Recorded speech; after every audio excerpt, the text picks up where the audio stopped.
সুন্দর হয়েছে কিন্তু। এই সেটা যদি আমার কাছে থাকতো আইডিয়া। আচ্ছা কি ফোন রে ওটা, আমায় বলতো, আমি নেবো তাহলে। এই কি হলো এই দাম জিজ্ঞাসা করছো? দামটা বলে দিলে আমি তো কোনো মুহূর্তে ফটো তুলতে পারবো না। না না না না বলা যাবে না। দামটা বল। বলবে কেন? আমি অত যাকে তাকে দাম বলি। কি? আমাকে বলবি না? দিলি তো আমাকে আগে। ভেবেছিলাম তোকে নিয়ে যুদ্ধ করব না, দিলি তোর আগে। ও কি না আমাকে বলে? ওই তো ফিকা, ওই তো আগার কোন বেশি দিলে পেটে যাবে।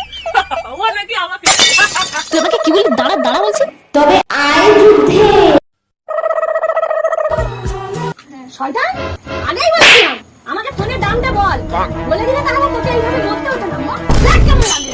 হায় হায় মার ডালা রে, এরকম অপরূপ সুন্দরীর হাতে মরতে কার না ভালো লাগে। আসছে বছর আবার হবে, বছর বছর এরকম সুন্দরী নারীর হাতে মরতে হবে।